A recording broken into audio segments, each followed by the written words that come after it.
Bonjour, je suis Suzanne Sauvage, présidente et chef de la direction du Musée McCord, et c'est avec un immense plaisir que je vous accueille aujourd'hui pour le vernissage de notre nouvelle exposition permanente Voix autochtones d'aujourd'hui, savoir, trauma et résilience. Et c'est une exposition qui sera accessible au public dès demain.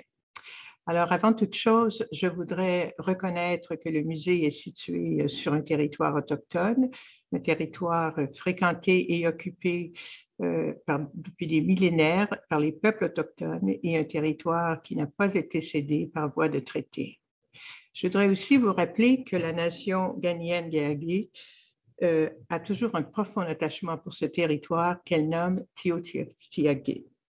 Enfin, le musée McCord reconnaît les conséquences dramatiques du colonialisme pour les peuples autochtones et considère qu'il est de son devoir d'aider à la reconnaissance des cultures autochtones et de soutenir leur vitalité. Et je suis très heureuse que cette exposition ce matin corresponde exactement aux objectifs que nous nous sommes fixés. Vous allez être agréablement surpris. Alors, je laisse maintenant la parole à notre animateur, Charles Bender. Chawankine, Suzanne Sauvage. Alors, Kwekwendi Oaweti, Ashkenoni Yes. Wendat Indi Yanionia Hiwayetio Putin Charles Bender Yati Jojake Endari. Alors, bonjour tout le monde. Je me présente Charles Bender. J'aurai l'occasion d'animer ce merveilleux vernissage. Encore une fois, un gros merci à Madame Sauvage pour l'invitation. Dans la prochaine heure, on aura l'occasion de discuter avec Ghislain Picard, qui est chef de l'Assemblée des Premières Nations du Québec et du Labrador et président du conseil d'administration du Musée McCord. On aura aussi l'occasion de parler à nouveau avec Mme Suzanne Sauvage, qui est présidente et chef de la direction du Musée McCord, Jonathan Lainé, conservateur, cultures autochtones du Musée McCord, et bien sûr, Elisabeth Kane, qui est commissaire de l'exposition et co-titulaire de la chaire UNESCO sur la transmission culturelle chez les premiers peuples.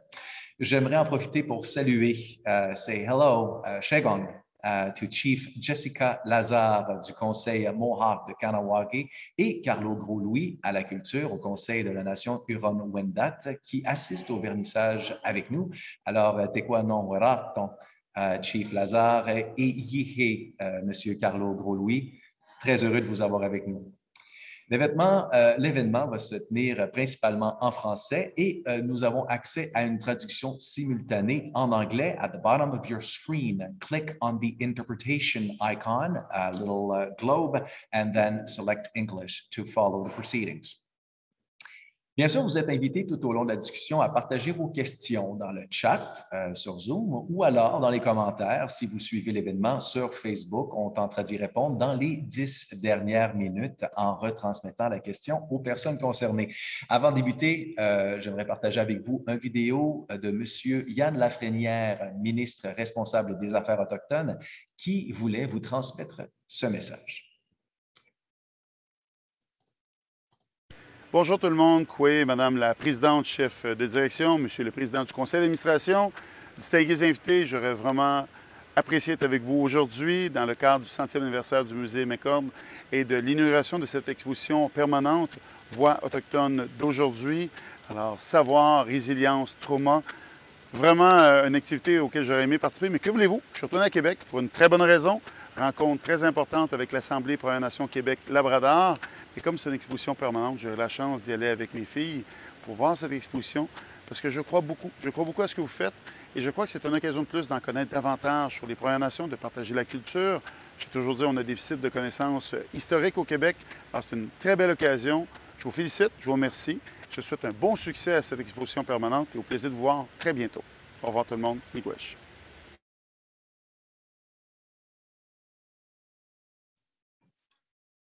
Alors, un gros merci à M. Yann Lafrenière. Je vais maintenant passer la parole aux gens qui ont travaillé très étroitement avec le Musée McCord pour la création de cette magnifique exposition. Et la première personne à qui j'aimerais adresser la parole, c'est Jonathan Lainé. Jonathan, si vous êtes avec nous, Oui, Jonathan Lenné, j'aimerais d'abord que vous me racontiez un petit peu l'exposition. Qu'est-ce que vous espériez réaliser avec ce type d'événement, ce type d'exposition? En fait, par cette exposition-là, on veut susciter la rencontre afin de mieux se connaître pour ultimement, soyons rêveurs, bâtir un avenir meilleur ensemble. Alors, on souhaite que les visiteurs puissent comprendre les réalités autochtones, autant passées que récentes et actuelles. Le récit de l'exposition n'est pas chronologique, ce n'est pas une histoire que l'on raconte. C'est une exposition qui est divisée en 3 zones qui sont distinctes mais complémentaires. Alors, et elles sont reflétées donc dans le titre de l'exposition, Savoir, Trauma, Résilience. Il y a une centaine d'objets issus de la collection du musée qui sont mis en valeur. Et ce qui est bien, c'est qu'ils sont contextualisés et expliqués par de nombreux témoignages d'individus qui parlent en leur nom personnel et qui partagent leurs perspectives, leurs sentiments, leurs histoires personnelles, leurs aspirations pour le futur aussi. Ils partagent leurs savoirs qui sont reliés à ces objets, mais aussi qui sont reliés à leur utilisation du territoire. C'est un thème qui est central dans l'exposition, le territoire, et aussi leur savoir en lien avec leur conception du monde. Ça pourrait définir la zone 1, en gros. Dans la deuxième partie de l'exposition, on a accès à des témoignages qui racontent des histoires difficiles. Ce sont des sujets sensibles, parce qu'il faut le dire, au Canada, le passé colonial récent a été très dommageable pour les Autochtones. On parle de pensionnats indiens, de la loi sur les Indiens, la création des réserves, la dépossession territoriale, la sédentarisation forcée, l'abattage des chiens chez les Inuits, jusqu'à la rafle des années 60.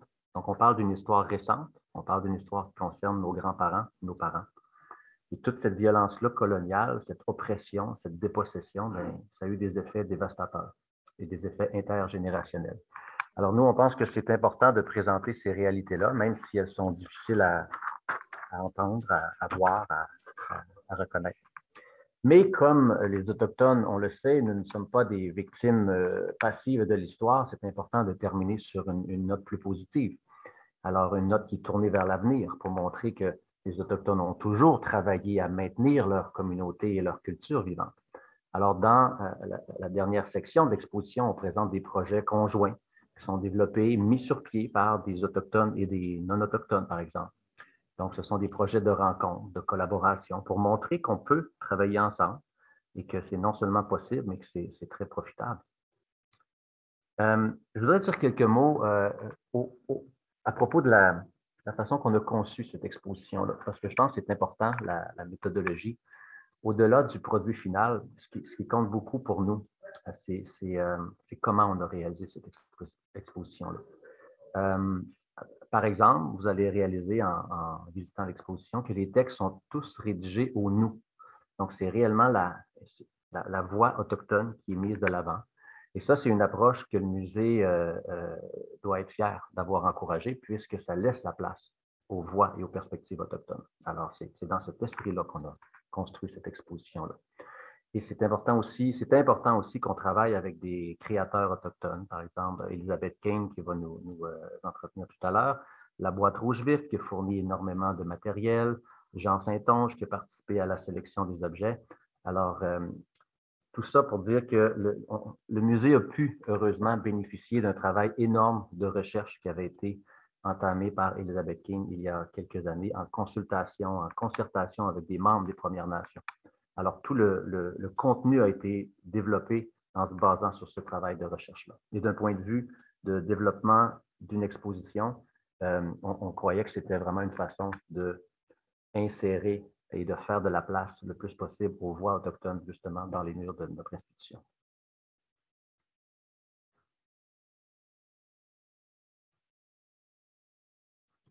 Tiens, Kiné, Jonathan Lenné.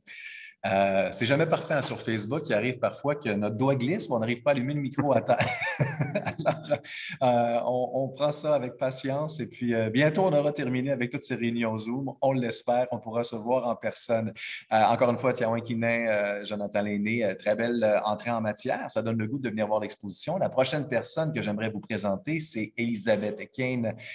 C'est un travail de très longue haleine, une exposition comme celle-là. Hein. Comment est-ce que cette exposition-là a pris forme? Qu'est-ce qui a guidé le choix des contenus et surtout prendre en considération que c'était un travail de très longue haleine? Je pense que c'est un travail de recherche de près de 8 ans avec la boîte rouge vif qui mène à l'exposition qu'on a maintenant. Oui, bonjour tout le monde. Merci Charles. Donc, effectivement, le processus de concertation duquel ont émergé les contenus qu'on a ici s'est étalé de 2010 à 2018 de façon plus intensive pendant 2 ans et ensuite de façon plus sporadique. Donc, c'est un partenariat entre le groupe de recherche Design et culture matérielle et la boîte rouge vive, 2 entités que je dirigeais à l'époque, et le Musée de la civilisation. Et nous avons visité une vingtaine de communautés autochtones et j'ai rencontré personnellement en interview 700 à 800 personnes sur les 10 ans. Plusieurs activités pour que le contenu qui a émergé de ces rencontres-là, donc 2000 pages de verbatim, 250 heures de vidéos, plusieurs milliers de photos, il fallait que ce contenu-là soit traité par les Premières Nations eux-mêmes. Pas question que des théoriciens, des historiens, des anthropologues interprètent ce matériel-là. Il fallait vraiment que ce soit les gens eux-mêmes. Donc, plusieurs groupes se sont rencontrés à notre initiative. Les représentants de toutes les nations ont déterminé qu'il y avait une 60aine de thématiques qui émergeaient de ce matériel-là. De ça a ressorti une dizaine de grands axes de contenu. Et suite à ça, en 2016, j'essaie de vous raconter ça rapidement, on a eu une rencontre avec 60 spécialistes représentants culturels autochtones des 11 nations. Donc, 60 personnes qui se sont rencontrées à Wendake. Et la question que j'ai posée à ces gens-là, c'est qu'est-ce que vous voulez qu'on fasse avec ça? Hein, ça vous appartient, c'est votre matériel. Donc, la réponse a été pas d'analyse, pas d'interprétation, on ne veut plus de ça, de la diffusion. Il faut diffuser, il faut que notre voix soit entendue. C'est un matériel exceptionnel, maintenant il faut diffuser. Donc, beaucoup de travail pour créer une grande archive numérique où vous pouvez trouver sur Internet tout le matériel. Un livre qui s'appelle Voix, visage, paysage, un livre sur les méthodologies qui avaient été développées. Et pour moi, l'exposition ici, c'est une étape de plus dans la diffusion de ce matériel-là. Je veux juste vous dire que la question que j'ai posée à ces près de 800 personnes-là, elle est très simple, c'est qu'aimeriez-vous dire à propos de vous? Et ce qui a été très émouvant, c'est la réaction des gens parce qu'on ne leur avait jamais demandé. Alors, ça a été pour moi extrêmement émouvant. On ne sait même pas quoi répondre, Elisabeth, parce qu'on ne l'a tellement jamais demandé, cette question-là. Donc, on n'a jamais interrompu les gens. On a des entrevues qui durent jusqu'à 8 heures. Et le traitement de tout ça était très particulier parce que je ne voulais pas qu'on interprète. Il s'agissait de faire des condensés, des résumés de l'information et non pas de l'interpréter. Donc, tout ça, c'est le domaine de la recherche.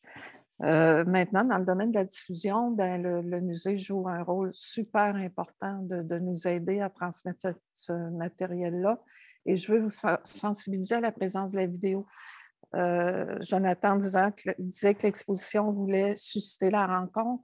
La vidéo est super importante parce que c'est là que vous avez rencontré les vraies personnes. Hein? On dit toujours les Premières Nations. Moi, je voulais rencontrer les gens qui forment les Premières Nations.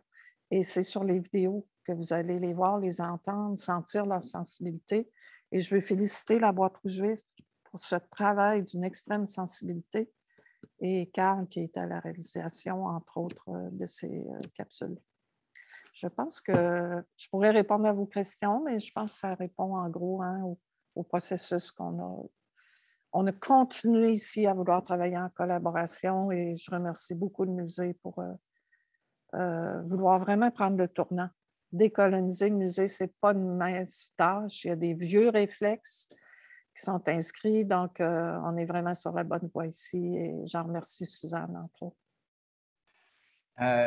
Elisabeth, j'aimerais vous demander quand même, parce que vous l'avez mentionné, c'est une très, très grande masse d'informations, vidéos, des verbatims, des photos, des milliers de photos. Comment est-ce qu'on arrive à faire des choix judicieux pour le condenser dans une exposition comme celle-là? Parce que j'ai fait le tour tantôt, il y a vraiment des choses remarquables dans l'exposition. Ça dessine bien cette relation-là. Comment est-ce qu'on arrive à faire les choix judicieux? C'est quoi les questions qu'on se pose pour faire les choix judicieux? C'est extrêmement difficile. Je pense que Catherine, Guylaine, Jonathan qui ont participé à l'expérience savent, vous savez, entrer dans une salle qui est relativement petite quand même par rapport à l'ampleur du matériel, rendre justice à ce qui nous a été légué comme parole.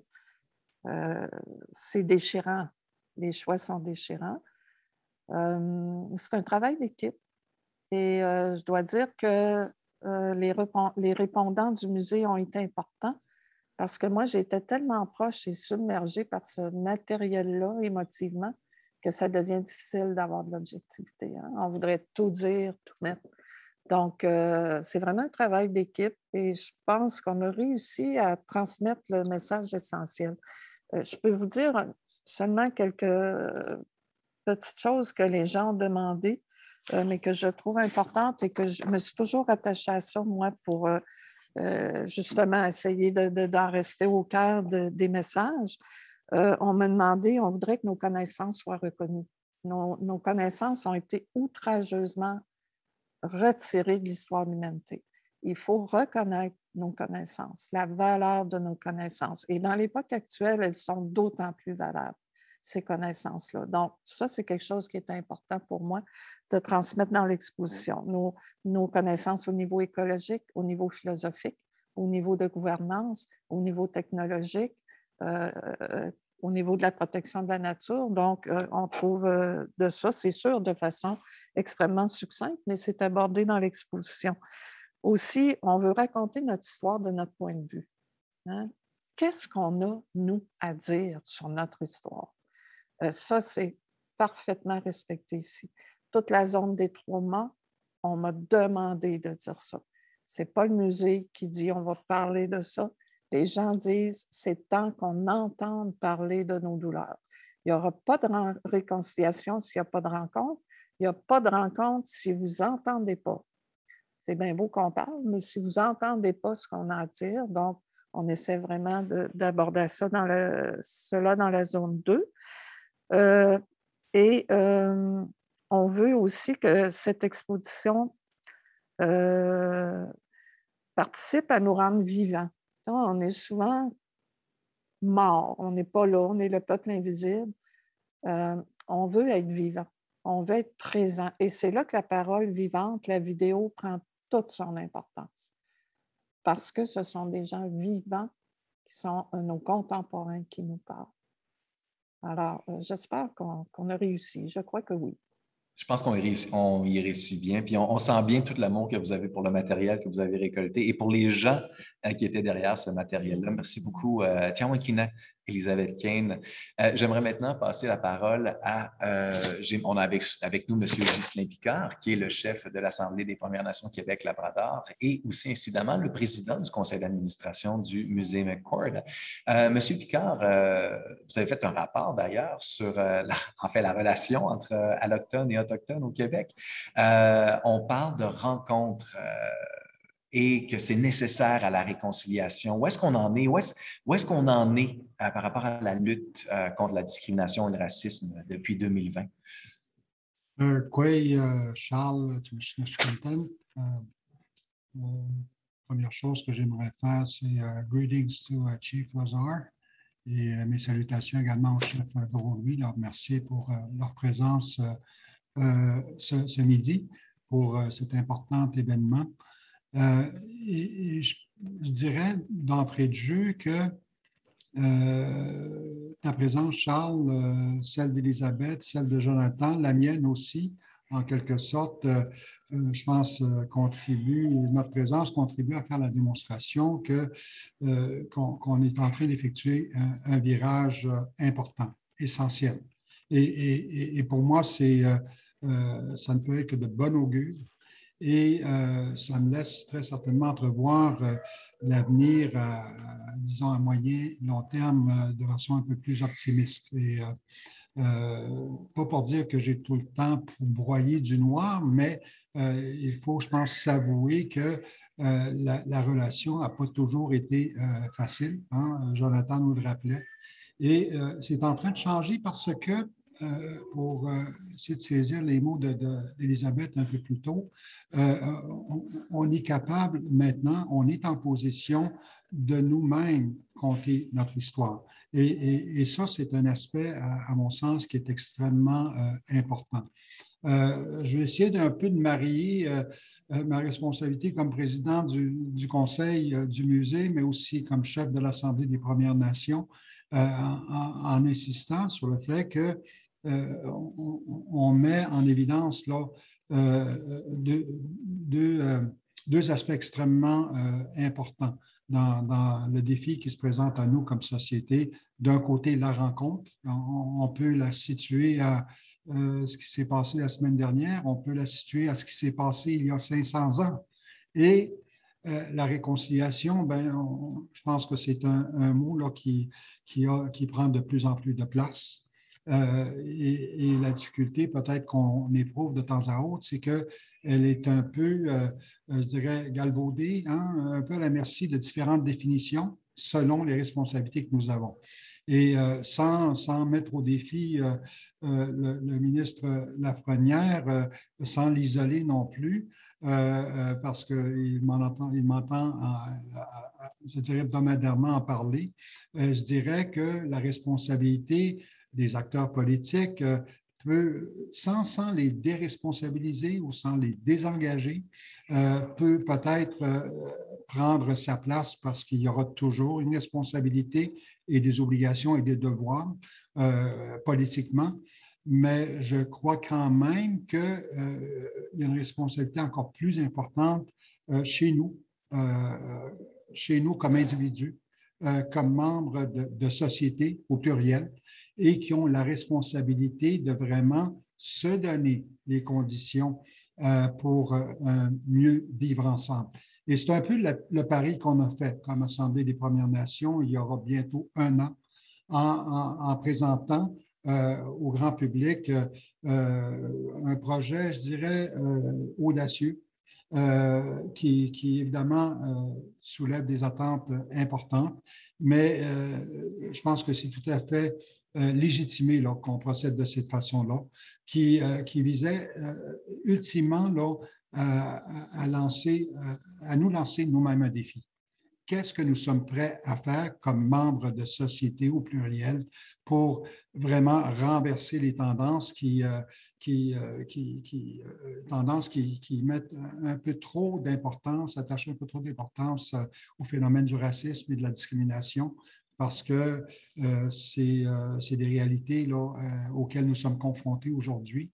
Et je dis souvent que ces phénomènes-là, je veux dire, c'est à côté de nous, c'est chez nous, c'est dans nos rues, c'est dans nos quartiers, dans nos municipalités, dans nos communautés. Donc, c'est important que ce défi-là, d'abord, on l'accepte comme société et que par la suite, on se donne les conditions pour changer les tendances. Un autre incident hier qui m'était rapporté dans une communauté, je ne la nommerai pas, mais qui me faisait dire finalement, il faut que la démarche, d'abord qu'on s'y engage et que par la suite, on s'assure que ce soit une démarche soutenue.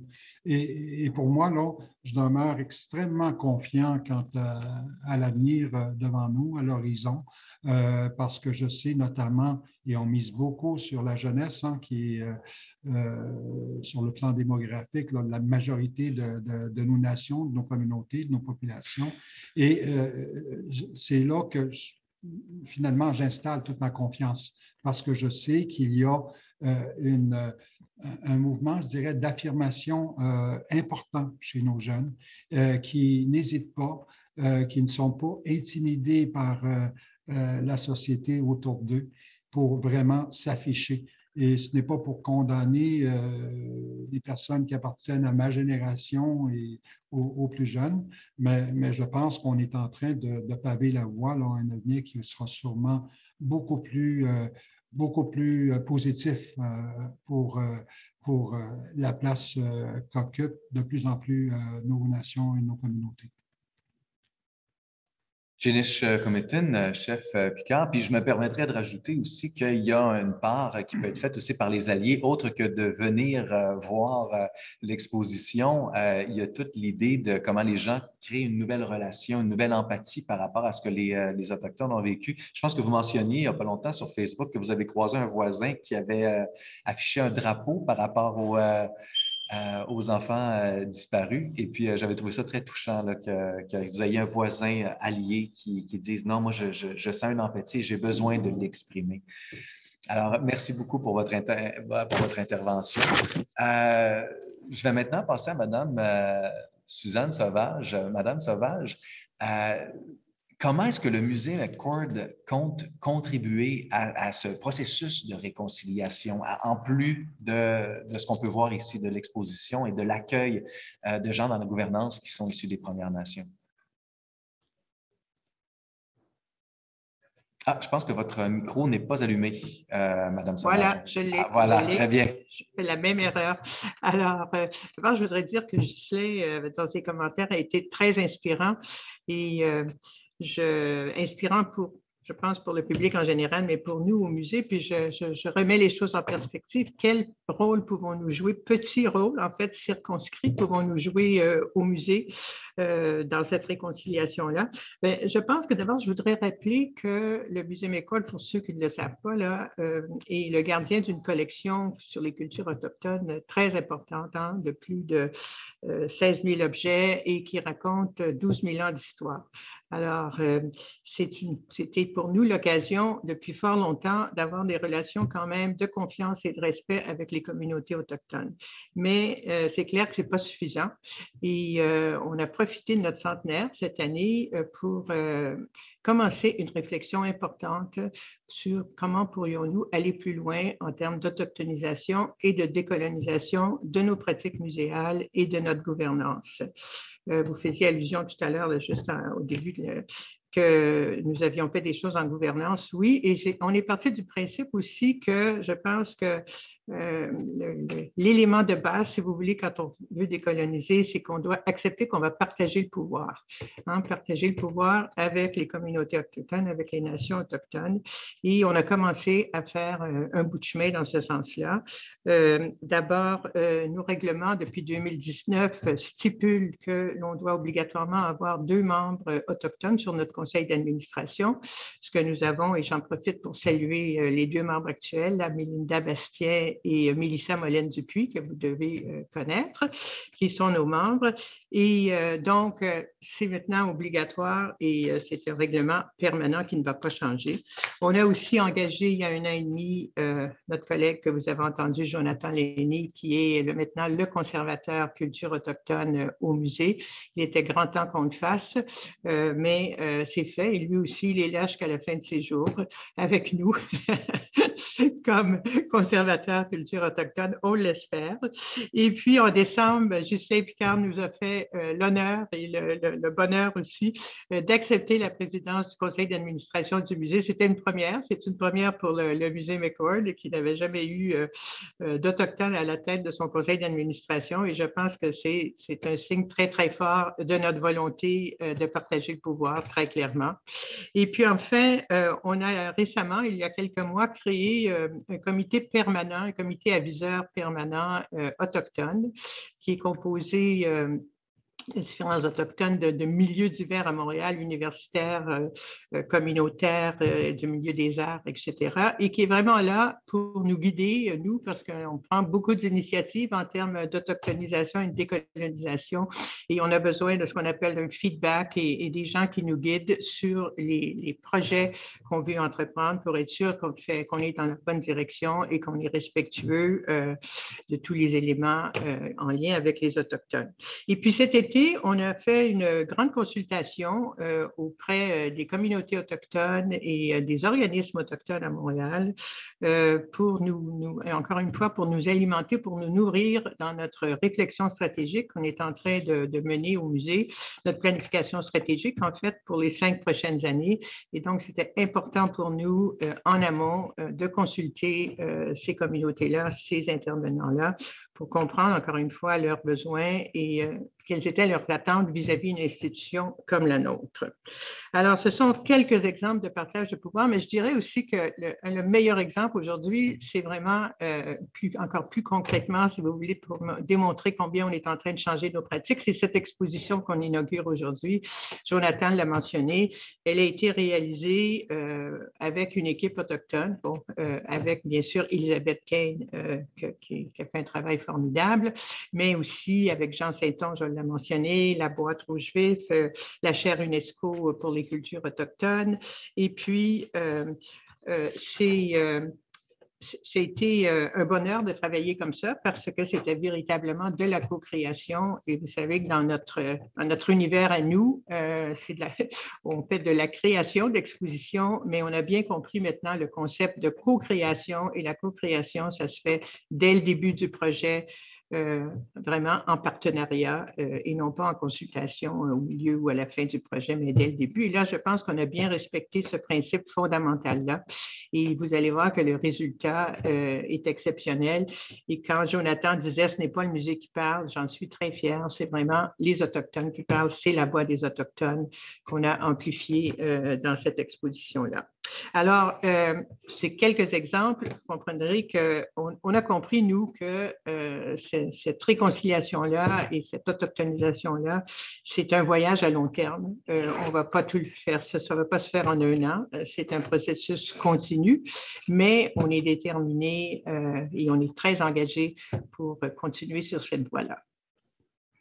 Merci beaucoup, Madame Sauvage. D'ailleurs, par rapport à l'exposition, il y a des événements qui vont avoir lieu en marge de l'exposition qui vont aider à mieux l'encadrer, la contextualiser, pour approfondir certains thèmes. Est-ce que vous pouvez nous parler un peu de ces activités-là? Avec plaisir. Alors, on a développé un programme d'activités culturelles sur la rencontre et le dialogue. La première chose, c'est une série Parlons-en, parlons-en qui va être réalisée avec les têtes bien faites. Et ce sont des rencontres avec des personnalités sur une thématique en lien avec l'exposition qui vont se dérouler au cours de l'année. Avec l'ONF, l'Office national du film aussi, on a prévu des projections de films documentaires réalisés par des réalisateurs autochtones qui seront présents le soir de la projection pour échanger avec le public. On a aussi une nouvelle série que je trouve très intéressante de rencontres avec des auteurs autochtones. On dirait qu'on découvre tout à coup, il y en a tellement d'auteurs autochtones qui apparaissent dans notre paysage. Alors, on les invitera à venir rencontrer les gens au musée et ça sera en collaboration avec les éditions Ananorak. Et puis pour les familles, on a l'aventure de la rencontre qui est grâce à Hydro-Québec qui nous permet d'organiser ces ateliers pour les familles et ça va permettre aussi un parcours de l'exposition qui sera adapté aux enfants. Et puis, j'ajouterais en toute fin que CBC Radio-Canada est le partenaire de cette exposition, le présentateur de cette exposition. Et dans ce contexte-là, Radio-Canada a élaboré une installation qui sera dans notre atrium au mois d'octobre, que les visiteurs pourront voir également. Mais en attendant, je les invite à écouter le balado qui s'appelle raconter l'histoire, laissez-nous raconter l'histoire Crochy, alors qui en fait reprend le contenu qui sera dans l'exposition. Et je voudrais quand même souligner les réalisateurs de l'installation qui sont les artistes Atimakek, Merci Ottawa, mais pardon, pas Merci, Merki Ottawa et Terry Awashish, ainsi que Massivar qui ont contribué à cette installation. Et puis, je dois rappeler malheureusement que c'est encore la COVID. Alors, tout le monde, quand vous venez au musée, il faut passer par notre site web, aussi bien pour les activités culturelles que pour venir visiter l'exposition pour réserver votre place, mais ça se fait très bien. Et si vous le permettez, est-ce que je peux prendre encore une minute avant qu'on passe aux questions pour remercier... Mais oui, absolument, bien sûr, Madame Sauvage. On va prendre les questions tout de suite après. Il n'y a pas de problème, je vous en prie.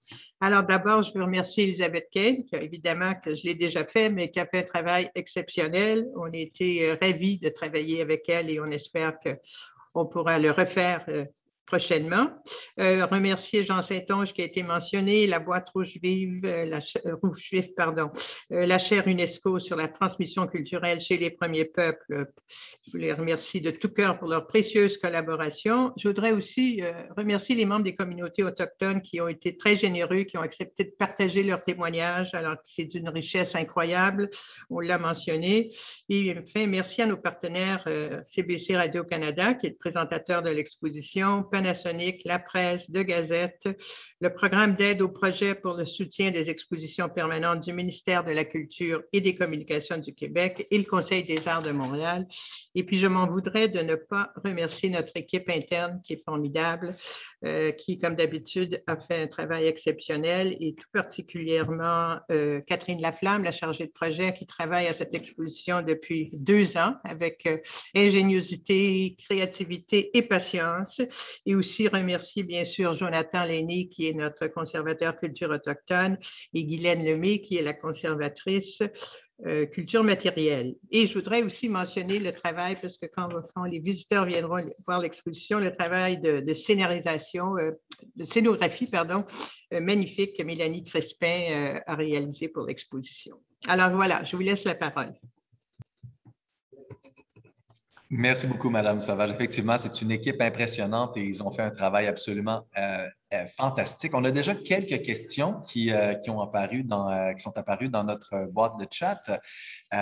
Ici, qui a fait le choix des objets qui sont présentés dans l'exposition? Je pense que, Elisabeth, vous aviez abordé le sujet un peu. On sait que c'est très difficile de faire ces choix. Est-ce que vous pourriez revenir un petit peu sur comment est-ce qu'on fait les choix judicieux quel était le processus en équipe? Comment est-ce qu'on a bien déterminé qu'est-ce qui allait apparaître dans l'exposition et qu'est-ce qui apparaîtrait sous une autre forme, serait accessible sous une autre forme? Encore une fois, c'est une innovation, je dirais, de cette exposition-là. Dans la plupart des musées, ce sont les commissaires internes qui font le choix des objets. Jonathan n'était pas encore en poste à ce moment-là. Et pour moi, c'est essentiel que ce soit un membre des Premières Nations qui le fasse. Vous savez, dans une exposition comme ici, il y a une centaine d'objets. Donc, les objets, c'est du vocabulaire. C'est une grande part du message.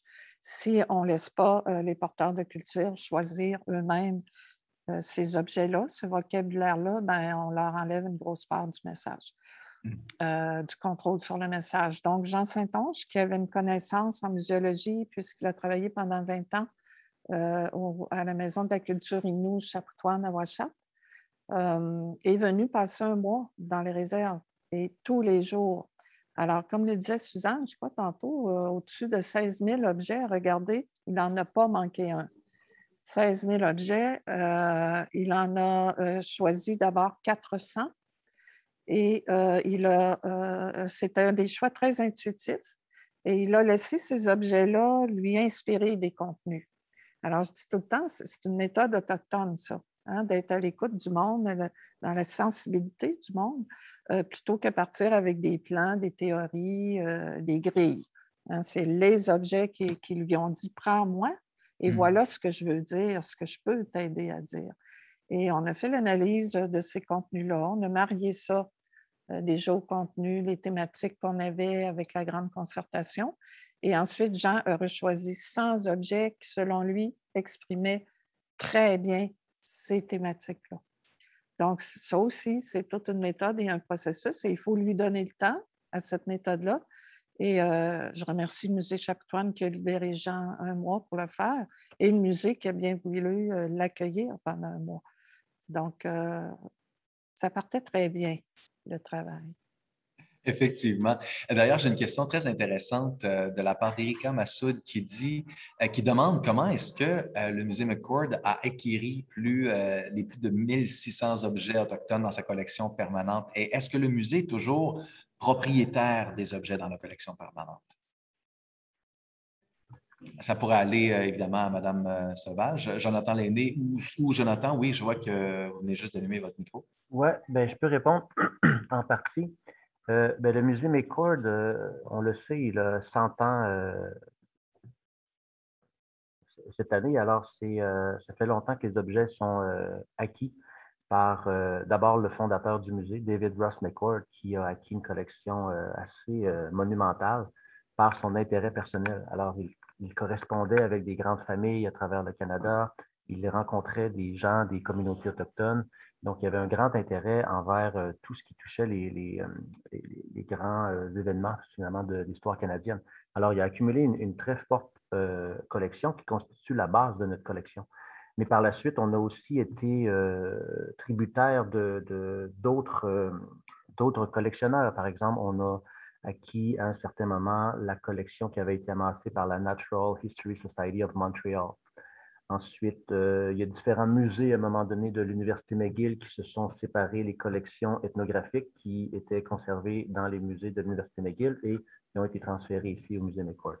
Par la suite, on continue, en tout cas jusqu'à récemment, là, à acquérir des objets qui proviennent d'individus, de particuliers, autant de Montréal qu'à travers le Canada, des gens qui ont des objets de leurs parents, de leurs grands-parents, qui ont parcouru le territoire en tant que fonctionnaires, arpenteurs, missionnaires même.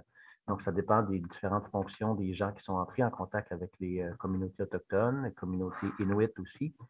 Et puis, mais donc, c'est comme ça que la collection continue de s'augmenter au fil des années. Alors, c'est pour ça que, bon, là-dedans, on a écrit 1600 objets, mais on parle plutôt de 16 000 objets. Quand on inclut tous les petits exemplaires et échantillons des sites archéologiques. Et si on parle d'objets ethnographiques, un terme avec lequel je ne suis pas toujours à l'aise, mais on parle peut-être de 8 000 objets ou 8 500 objets. Mais quand même, c'est une collection assez considérable. En ce qui a trait à la propriété, je ne sais pas exactement comment me positionner. J'ai envie de laisser peut-être Suzanne répondre là-dessus. Je ne sais pas exactement comment le musée souhaite se positionner par rapport à ça. Et en fait, c'est une collection qui a été léguée par David Ross McCord à l'Université McGill au moment de juste avant son décès. Et c'est une collection donc elle a été léguée à McGill et évidemment, elle est venue ensuite au musée McCord et nous en sommes les gardiens nous avons une entente de gardiennage, si je peux utiliser ce mot, à l'origine pour 100 ans. Il reste encore plus de 60 ans. Et donc, on la conserve, on la diffuse, cette collection-là. Et elle ne nous appartient pas comme telle, le musée McCord. Elle est une collection du musée, pas du musée, mais de l'Université McGill. Mais tous les objets qui sont donnés depuis 1993 appartiennent, c'est un peu complexe, appartiennent au musée McCord. Je ne sais pas si c'est intéressant pour les gens. Donc, mais il y a encore, il y a plus beaucoup de dons. On reçoit, Jonathan sera peut-être d'accord avec moi, parce que je pense que les collectionneurs ont déjà donné au musée, pas juste au nôtre, au musée en général, leurs objets de culture autochtone.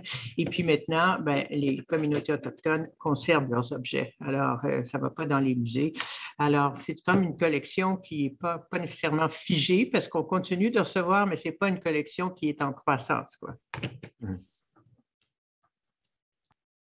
Merci, Jonathan. Merci, Suzanne. J'ai ici une question de Madame Louise Loranger qui se demandait si on peut voir le matériel amassé lors des visites des 11 nations, les autres objets qui n'ont pas fait, qui ne se retrouvent pas dans l'exposition en ce moment. Et il y a Anne-Laure Téchette qui pose une question qui se lie bien à ça. Est-ce que, en fait, non, excusez-moi, je vais revenir à cette question-là plus tard.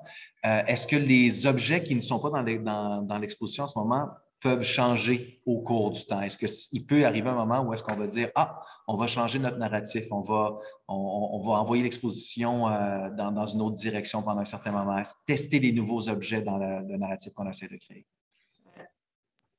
Si je peux répondre à cette question-là, à moins qu'Elisabeth veuille lui répondre, mais c'est sûr qu'il y a ce qu'on appelle on change à chaque année les objets dans nos vitrines pour question de conservation. Ils ne peuvent pas être exposés trop longtemps. Donc, on anticipe déjà, dès qu'on met l'exposition en place, quel objet remplacera dans un an l'objet qu'on expose en ce moment.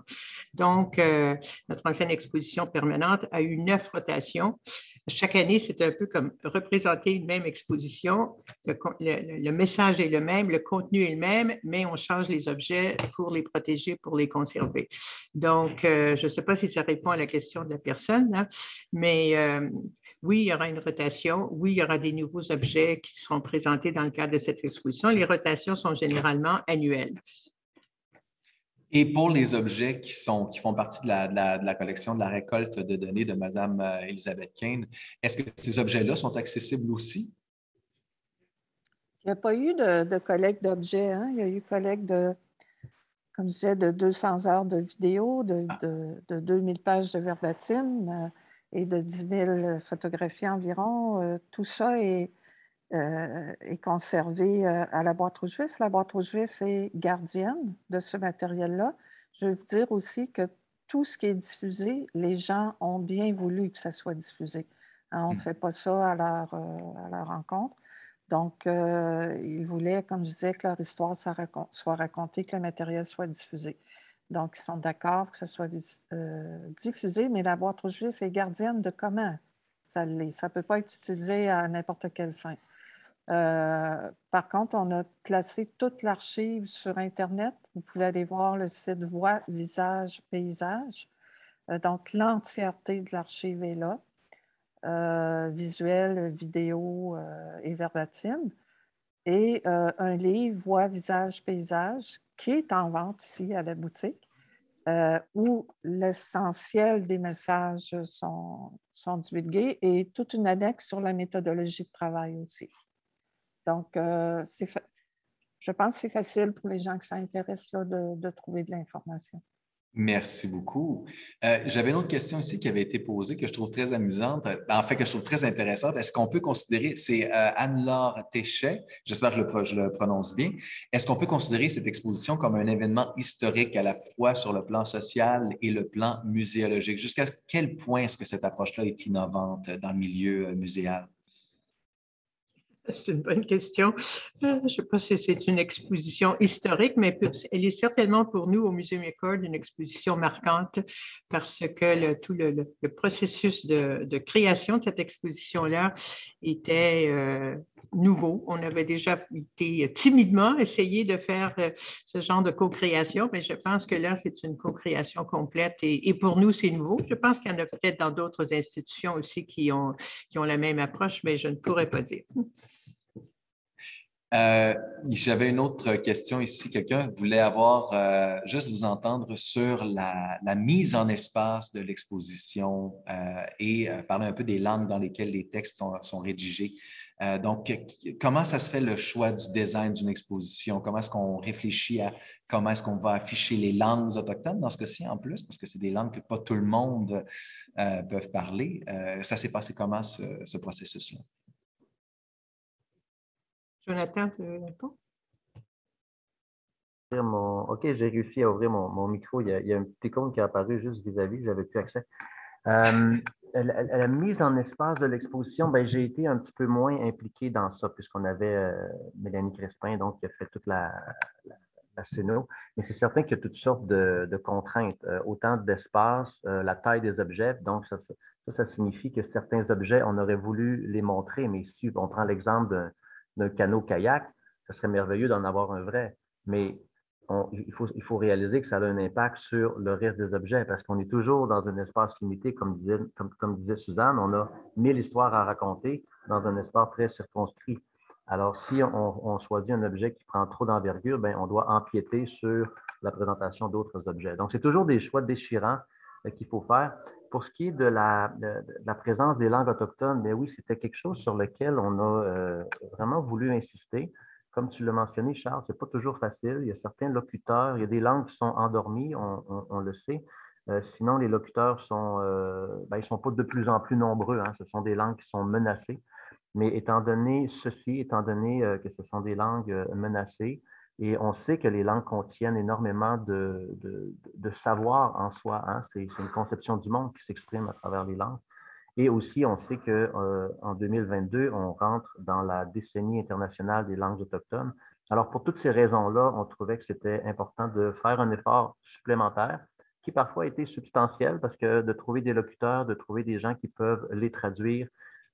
Et donc, on a misé là-dessus. Donc, on n'a pas tout traduit les textes dans les langues autochtones puisque ça serait devenu trop complexe et en termes, encore une fois, d'espace, ce n'était pas gérable. Mais certains objets et certains titres et sous-titres de sections de l'exposition donc, sont traduits dans les 11 langues autochtones qui sont présentes au Québec. C'est le choix éditorial qu'on a fait. Si je peux me permettre, je vous lancerai une dernière question, quelque chose sur un point un peu plus personnel. Vous avez eu l'occasion de voir et d'entrer en contact avec les objets qui sont présentés dans l'exposition. Mais attendez un petit peu, je pense que Mme Kane, vous vouliez rajouter quelque chose. Oui, rapidement, je voulais un petit peu répondre sur le fait que même si c'est Mélanie qui était scénographe, on a beaucoup travaillé en équipe. Par exemple, moi, j'avais vraiment donné mes idées générales sur, par exemple, la présence de la nature qui devait être très, très, très présente. Et Mélanie a vraiment tenu compte de ça et m'a toujours consultée. Donc, je voulais le souligner. Catherine aussi, c'est un aspect important du travail collaboratif. Là. Il ne faut pas que ça s'arrête à la scénarisation. Il faut continuer tout le long. Merci, Mme Kane. Il y a déjà d'autres questions qui embarquent. Je n'aurai peut-être pas le temps de poser celle qui m'intéressait. Est-ce que M. Lainé ou le musée offre son expertise à d'autres pour décoloniser leur exposition? Est-ce que c'est un savoir ou une compétence que vous pensez exporter? Écoutez, c'est certain que, comment je dirais, les institutions en général, les institutions de mémoire, mais on pourrait même ouvrir à d'autres niveaux, ils sont tous et toutes appelés à se décoloniser. C'est le mouvement actuel, Justin Picard l'a mentionné tout à l'heure, c'est la direction qu'on est en train de prendre. Alors, c'est certain que les ressources ou les experts, ou en tout cas ceux qui travaillent dans ce domaine-là, sont très souvent sollicités. Et je dois dire que je le suis aussi, mais bien entendu, je travaille pour le musée McCord, alors je ne peux pas commencer à aller travailler. Mais ceci étant dit, le musée McCord, on est quand même partenaire de certains groupes de recherche ou certains, groupes de recherche inter-institutions. Alors, c'est certain qu'on peut bénéficier des idées et des pratiques des autres institutions et puis on échange comme ça pour continuer de progresser. Alors, c'est certain que de travailler en collaboration avec d'autres experts, c'est quelque chose qu'on encourage, qu'on favorise. J'ajouterais que nous avons développé, avec l'appui du Conseil des arts de Montréal, un atelier sur justement la décolonisation des pratiques et l'autochtonisation, devrais-je dire, des organismes culturels à Montréal. Alors, c'est un atelier, je pense, qui est en ligne. On a fait ça avec Wapikoni Mobile également. Et on est en train de travailler à une deuxième phase de cet atelier-là qui serait aussi disponible. Et le premier atelier a été suivi par la plupart des grands organismes culturels à Montréal et même moins grands organismes qui y ont participé. Il y aura une deuxième phase pour ça. Merci beaucoup. Justement, parlant d'autochtonisation, de décolonisation, du processus que beaucoup de monde, que beaucoup d'organismes, dont des musées, prennent prennent à cœur en ce moment. Est-ce qu'il y a des démarches muséologiques semblables ailleurs au Canada que vous connaissez, dont vous vous êtes inspiré, par exemple, ou des choses qui auraient eu lieu conjointement, qui auraient eu lieu au même moment et vous êtes surpris de dire « Ah mon Dieu, on est arrivé sensiblement à la même conclusion sans nécessairement avoir discuté ». Ben, l'exemple qui me vient à l'esprit, c'est le Musée des Beaux-Arts du Canada qui vient de compléter une réflexion et un repositionnement du musée complètement axé sur l'autochtonisation et la reconnaissance des peuples autochtones. C'est un bon exemple. Est-ce que s'en est inspiré? Je pense qu'on y réfléchit ensemble conjointement et leur démarche est presque complétée dans le sens que là, ils l'ont affirmé publiquement, mais bien sûr que c'est une démarche dans la durée. C'est pas fini. Ils commencent seulement, mais c'est bien qu'ils aient fait ça. Et on a fait faire une étude là, récemment justement auprès d'une quinzaine de musées, pas seulement au Québec, au Canada, mais aussi en Amérique du Nord et en Europe et en Océanie. Et en fait, je pense que c'est une tendance lourde, si je peux utiliser cette expression-là. Les grands et moyens musées et petits musées aussi sont tous en réflexion sur la décolonisation de leurs pratiques. Merci beaucoup. D'ailleurs, une dernière question. Je pense qu'après ça, il sera 13 heures, donc on va libérer les gens qui sont avec nous. Mais une dernière question, est-ce que c'est possible ou envisageable de rendre ambulante une partie de la collection de concerts avec des musées régionaux, justement dans un processus pour créer plus de liens avec les communautés autochtones ou la rencontre entre communautés autochtones et allochtones? C'est une bonne question, mais ce n'est pas une question facile. On en rêve beaucoup, mais ça serait presque, il faudrait recréer une deuxième exposition parce que cette exposition est en permanence, ça veut dire qu'elle est là pour un bon nombre d'années. Donc, il faudrait qu'on ait un projet parallèle d'une exposition itinérante. Ce n'est pas interdit d'y penser. Je pense que c'est une chose à laquelle on réfléchit, comment travailler de plus près avec les musées et les centres culturels autochtones en région. Ne me reste plus qu'à vous dire merci à tous. Tchenesh Kumitin, Nyawan, Nyawangoa. Et bon, voilà, il y avait une autre question, mais je pense qu'on est arrivé pas mal à la fin. Alors, je vous dis un gros merci pour le temps que vous avez passé pour expliquer l'exposition. Évidemment, on encourage les gens à venir en très grand nombre. Évidemment, il faut s'inscrire avant COVID. COVID étant ce qu'elle est, on ne peut pas tous arriver en même temps, mais on espère que vous aurez l'occasion de voir cette exposition et d'en apprendre un peu plus sur toutes les étapes qui ont été décrites par Jonathan Lainé un peu plus tôt et admirer l'immense travail de récolte d'informations qui a été fait par Mme Kane et la boîte rouge vif. Alors, sur ce, je vous souhaite une bonne fin de journée et je ne sais pas si quelqu'un d'entre vous voulait donner un dernier petit mot avant qu'on se quitte. Je pense que j'aimais votre conclusion. Venez au musée, venez voir l'exposition. On vous attend tous les bras ouverts. Oui. Merci beaucoup. Je vous souhaite une bonne fin de journée. Au revoir. Merci à vous. Merci.